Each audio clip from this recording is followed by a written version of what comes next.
అరాచకానికి మధ్య జరిగే ఎన్నికలుగా సీఎం చంద్రబాబు అభివర్ణించారు. పార్టీ నేతలతో ముఖ్యమంత్రి టెలికాన్ఫరెన్స్ నిర్వహించారు. రాష్ట్రంలో ఓటు అడిగే నైతిక హక్కు జగన్కు లేదన్నారు. వైఎస్ వివేకాకు జగన్ మంచి వేధింపులు ఉన్నాయని చంద్రబాబు అన్నారు. చిన్నాన్ననే కొట్టాడని జగన్పై మీడియాలో వార్తలొచ్చాయని, ఎంపీగా రాజీనామా చేయాలని గతంలో బెదిరిస్తే సోనియా హెచ్చరించాకే వెనక్కు తగ్గారని వచ్చిన కథనాలను ఆయన గుర్తు చేశారు. ఇప్పుడు చిన్నాన్న హత్యనే గుండెపోటుగా పక్కదారి పట్టించాడని మండిపడ్డారు.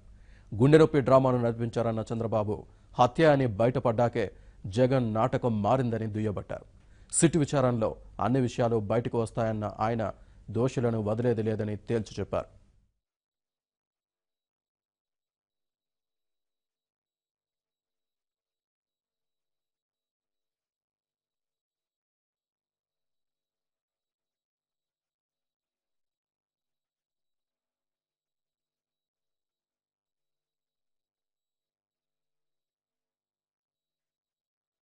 వైసీపీకి ఓటు వేస్తే అరాచకానికి వేసినట్లే అని చంద్రబాబు అన్నారు. వారికి ఓటేస్తే పేదల సంక్షేమం ఆగిపోయి బలహీన వర్గాలపై దాడులు, దౌర్జన్యాలు పెరుగుతాయని హెచ్చరించారు. అమానుషాలు చేసే వారికి ఓటు అడిగే హక్కు లేదని, వైసీపీకి ఓటేస్తే ఆడబిడ్డలకు భద్రత ఉండదని అన్నారు. రాష్ట్రాన్ని అరాచక రాష్ట్రంగా మార్చేస్తారని, అభివృద్ధి ఆగిపోతుందని అన్నారు. వైసీపీకి ఓటేస్తే భూములు, ఆస్తులకు భద్రత ఉండదన్నారు.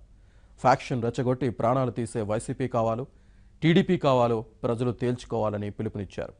ఆంధ్ర వ్యతిరేకతతో అంటకాగే పార్టీకి ప్రజలే బుద్ధి చెప్పాలని కోరారు.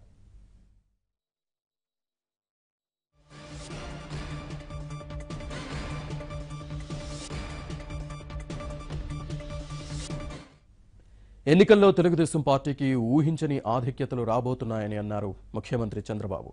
10 లక్షల సైన్యమున్న అలెగ్జాండర్ ప్రపంచాన్ని జయిస్తే 65 లక్షలు ఉన్న పసుపు సైన్యంతో ఎన్నికలు ఏకపక్షం కావాలని చంద్రబాబు నేతలకు దిశానిర్దేశం చేశారు.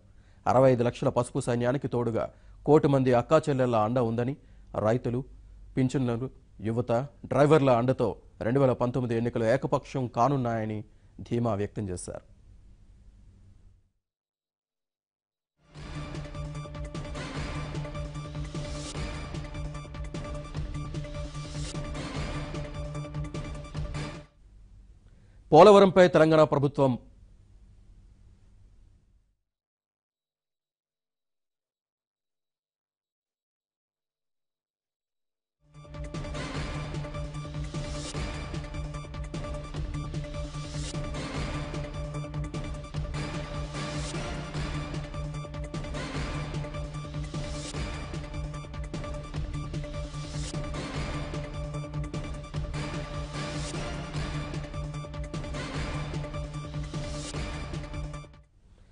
పోలవరంపై తెలంగాణ ప్రభుత్వం మళ్లీ సుప్రీంకోర్టులో కేసు వేసిందని, అలాంటి వాళ్లతో జగన్ అంటకాగుతూ రాష్ట్రంలో ఓటు అడుగుతున్నారని సీఎం ధ్వజమెత్తారు.